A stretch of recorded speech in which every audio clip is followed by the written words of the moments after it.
Hey, what's up, YouTube? Okay, I'm not a streamer. I got the streamer set up though for this video. My name is Brian Kuttel, and if you don't know me, you've never been to this channel, I go by Sifu Kuttel. I'm actually a Sifu in Chinese martial arts. I've been studying Choi Lei Fut Kung Fu and Yang style Tai Chi for over 20 years. I was officially awarded the title of Sifu by the Grandmaster in my system in 2014, so that is now 8 years of being professionally as a Sifu, but I had been teaching professionally prior to that. Anyway, I want to talk about some of the cool things that I noticed out of this game, Sifu. And I thought it'd be kind of cool to have a real Sifu's perspective. I'm not going to be comparing or criticizing martial arts here. I'm excited about them. I've been really excited about this game. Now, I am currently playing this game and I am stuck at the museum because this is a tough game and the boss keeps giving me a hard time. But I have had a chance to see further. My wife is much better at this game than I am, and I've been able to watch her play through to the very end. So I'm not going to spoil the game either. We're going to look at just the first few minutes. There's a video by IGN, the first 12 minutes, and I want to point out some of the things from there. So first off, let's talk about the actual martial arts style in this. This is a style called Pak Mei.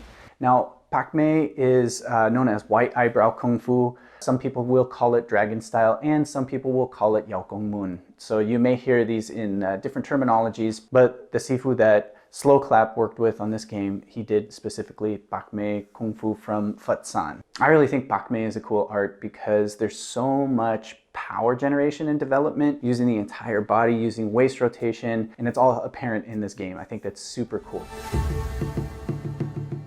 Now there's two things I want to mention here before we go any further, and it's a small thing, but it is something worth knowing. The name of the game is Sifu. Sifu is a title for somebody who's really good at something. Nowadays it's more related to specifically martial arts instructors in Chinese Kung Fu. It's more or less like if you would hear sensei in like a Japanese martial art. This is kind of where the game makes, I wouldn't say really a mistake, it's just it lacks a little bit of continuity here. Sifu is a Cantonese term, Shifu is the Mandarin term. In all of the terms in the rest of the game, when they talk about the school, they call it the Wu Guan, and when they talk about martial ethics, it's called Wu De. Those are Mandarin terms. The Cantonese terms, where Pak Mei started, those would be under Cantonese terms, and you would hear things like Mo Gun instead of Wu Guan and Mo Duck instead of Wu De. I mean, honestly, there's this really nitpicky detail on that. Okay, so let's look at the opening.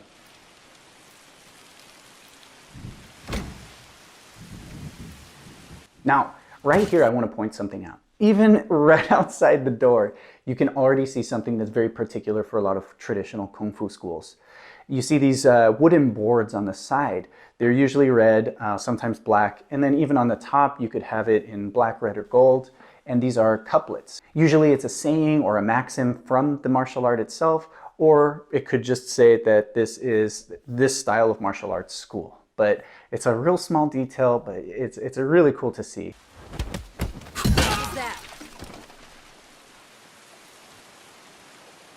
Now these things hanging up in the school are lion heads. These are traditional lion heads for traditional Chinese lion dancing. In Southern Kung Fu styles, it is a big deal to have lion dancing a part of your school and your teaching as well, because martial artists have to do these little stances, they have to do very flexible things, high kicks, and all of these things. It requires a certain amount of athleticism that goes hand in hand with traditional Chinese lion dancing. Traditionally, you would see very specific lion heads. They would have like a Guan Yu lion with like a red face and a black beard. There would be a Liu Bei lion, a Zhang Fei lion, Huang Zhong lion, and a Zhao Yun lion. And these were the 5 tiger generals that were famous from the Romance of the Three Kingdoms and the Three Kingdoms era. So that was very specific to like the old school style. Nowadays you get some really cool lion heads that have like laser paper on them, so they're gold and silver and neon and really cool colors, and then they can light them up with LEDs and light the eyes. It's super cool now and super colorful. So this is just it's really cool to see this little bit of tradition here in the game. What's going on? Who are you? Okay, so I'm stopping it again because I do want to point out some of the things that are going on here with the uniforms. These are pretty much traditional Kung Fu uniforms. You usually see like the students wearing t-shirts with the school name or logo on it, and black baggy pants, the sash. Typically, Chinese Kung Fu styles will have their own rules of where to tie the knot, and I've only heard like two where they had a very specific rule. One is that men tie the knot and they put it on the right side or on the right hip, women put it on the left hip, and if you put it in the center, that's like a challenge. It shows that you want to fight. Whereas the other one is everybody puts it on the right side. They used to use that to hold up pants. It's just part of a ranking system thing, and it's easy for, as an instructor, it's really easy for me to look at a student, see what color their sash is, and be like, oh, okay, then I know that you know this, this, this, and this, so I can expect to see that from you now, and I can help you work on this and this. So I'm all right with the sash colors. The last thing I do want to point out too is they're wearing shoes. Now, Kung Fu shoes are super common in Chinese martial arts. And this is because, again, we go back to the training hall. You'll see it in different places in the game. They have a couple of different training halls as well, where it's more of like a stone floor, or it has like an open ceiling. So you actually have the sky and sunlight and all of that coming in. So you wore your shoes. It's not something where you would take your shoes off. It's very rare that you would actually take your shoes off during training. Now, there is another style of Kung Fu uniform. It's similar to what I'm wearing. If you can see it, it's got like the collar. It looks like a very traditional Chinese shirt. This does not make you an amazing Kung Fu martial artist. It's more of just like a formality, so it has that professional look to it. I use this style of uniform when I teach, but when I train, I just go t-shirt and baggy pants because I like the baggy pants. In the summertime, I'll wear shorts. So there's really not a specific reason to have this style of uniform. When a lot of these martial arts came out, it's just what people were wearing at the time. So nowadays, we want to have something that's uniform and we all look like we're wearing the same thing, and we end up with this. Now let's talk about what's going on here on this wall. You'll see there's a couple of hanging wall bags. These are usually filled with pellets or sand or gravel. Those are used for hand conditioning. We do it in Choi Li Fut. They also have it in Wing Chun. They have it in Bak Mei. A lot of martial arts have that. There's also the wooden dummies. And a lot of people see these wooden dummies and associate it specifically with Wing Chun. A lot of different martial arts use that style of wooden dummy with the two arms on the top, the center arm, and then the legs sticking out. It's a really normal thing that you can see in a lot of different styles of martial arts. I mean, think about nowadays in training gyms and other things for like combat sports and martial arts schools, even traditional martial arts schools, they all have heavy hanging punching bags. You don't really have to change the design of something that works. So there's a very common wooden dummy design. In the style that I do, we have a different setup with a balance arm. So it's got two arms a little bit lower, and then the top arm actually moves up and down. So you actually get some resistance when you're trying to pull down on that upper arm, and gives a different dynamic to it. But Kung Fu styles, they all love their wooden dummies, and those are still fun to hit, so yeah. Okay, so now we're gonna skip ahead a little bit.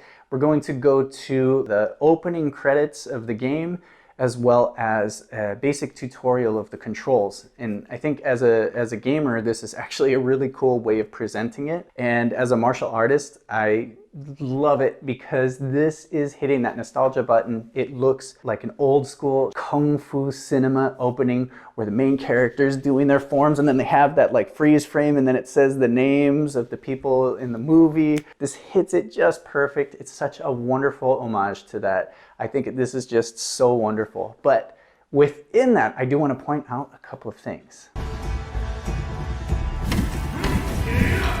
What he's using is a double end staff. Double end staff, same thickness on both ends. In traditional Chinese Kung Fu, you usually have a single end staff as well, where it's thick on one end and then it tapers down to the other end. So you get a really flexible end of the staff. It changes the dynamic of how it's used. You're always going to hold it towards the end of the staff. The staff is an extension. This is giving you extra reach so that you can hit your opponent before they can reach you. It's also the whole concept of having a weapon is so that you don't have to hurt yourself in the process of hitting your opponent as well. So you want that reach as much as possible. And a lot of times people will just hold the staff as tight as they can, especially with double end staff, and then just swing it around. And all you have is like this much staff to actually hit. This is the extension that you're getting from your hand. So in Chinese martial arts, like in this Bak Mei and in the style I do, Choi Lei Fut, we do a sliding hand. So we slide one hand all the way down the staff, and then the other hand slides so we get full reach as much as possible.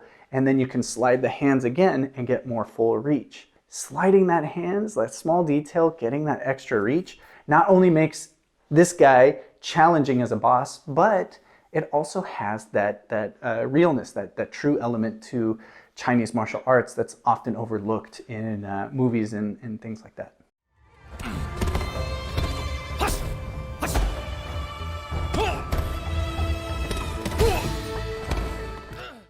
Now we get to see 3-section staff. I love 3-section staff. It's one of my favorite weapons. It's considered a flexible weapon, and it has so many dynamics to it because it can have very long reach. If you hold one end and swing it around, you can grab one end back, and then you can have the other like a big nunchuck, or like how this character grabs it right here. You can see she's grabbing the base section on each of those and holding them, similar to having like 2 sticks or 2 cudgels.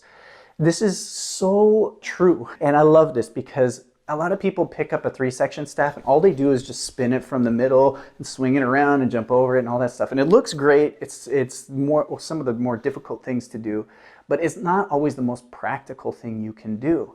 Having a grip on one while you swing 2 sections around, that's practical. Holding both cudgels so that you can strike as if you had just 2 sticks, that's the practical way to use this staff. There's so many different configurations that it's nice to see that the actual effective ones are chosen, not just for the aesthetic.